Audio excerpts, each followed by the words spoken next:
পবিত্র কোরআনে এমন একটি সূরা রয়েছে যা নিয়মিত রাতে পাঠ করলে সংসারের অভাব দূর হয়। এই সূরায় মহান আল্লাহ কিয়ামত, আখিরাত, মানুষের ভাগ্য, জান্নাত, জাহান্নাম এবং আল্লাহর বিচার সম্পর্কে আলোচনা করেছেন। বিস্তারিত সৈয়দ নওশাদের ডেস্ক রিপোর্টে। কুরআন আল্লাহর বাণী, যা পাঠ করলে হৃদয় প্রশান্ত হয় এবং আত্মা পরিশুদ্ধ হয়। কুরআন পাঠে প্রতিটি অক্ষরের জন্য 10 নেকি সওয়াব দেওয়া হয়। পবিত্র গ্রন্থটি যেমন আমাদের আখিরাতে ঢাল হিসেবে কাজ করবে, একইভাবে দুনিয়াতে সফলতার জন্য কুরআন পাঠের কোনো বিকল্প নেই, যার একটি ফজিলতপূর্ণ সূরা মক্কায় অবতীর্ণ সূরা ওয়াকিয়া। ওয়াকিয়া শব্দটির অর্থ ঘটনা। এই সূরায় কিয়ামত সম্পর্কিত বিপর্যয়ের বর্ণনা প্রদান করা হয়েছে, যা সকল মানুষ একদিন অবধারিতভাবে দেখতে পাবে। তাই এর নাম ওয়াকিয়া রাখা হয়েছে।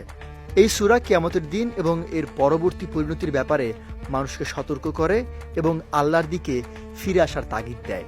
আব্দুল্লাহ ইবনে আব্বাস রাদিয়াল্লাহু তাআলা আনহু থেকে বর্ণিত, একদিন আবু বকর রাদিয়াল্লাহু তাআলা আনহু বলেন, হে আল্লাহর রাসূল, আপনি তো বৃদ্ধ হয়ে পড়লেন। তখন নবীজি সাল্লাল্লাহু আলাইহি সাল্লাম বললেন, হ্যাঁ, আমাকে সূরা হুদ, ওয়াকিয়া, মুরসালাত, নাবা এবং সূরা তাকওয়ির বৃদ্ধ করে ফেলেছে। এই সূরা পাঠ করলে কখনো অভাব আসে না। আব্দুল্লাহ ইবনে মাসউদ রাদিয়াল্লাহু তাআলা আনহু তার মেয়েদের প্রত্যেক রাতে এই সূরা তিলাওয়াত করার আদেশ করতেন। তিনি বলেন, আল্লাহ রাসূল সাল্লাল্লাহু আলাইহি সাল্লাম বলেছেন, যে ব্যক্তি প্রতিদিন রাতে সূরা ওয়াকিয়া পাঠ করবে, তাকে কখনো দারিদ্র্য স্পর্শ করবে না। তবে ইসলাম বিষয়ক গবেষকগণ মাগরিবের নামাজের পর সূরা ওয়াকিয়া পাঠ করার অভিমত ব্যক্ত করেছেন, কেননা দিনরাত 24 ঘন্টার মধ্যে সকাল ও সন্ধ্যা গুরুত্বপূর্ণ দুটি সময়।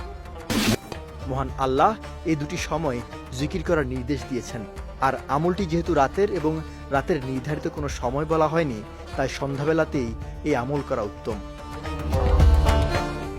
সৈয়দ নওশাদ, বিজয় টিভি নিউজ ডেস্ক।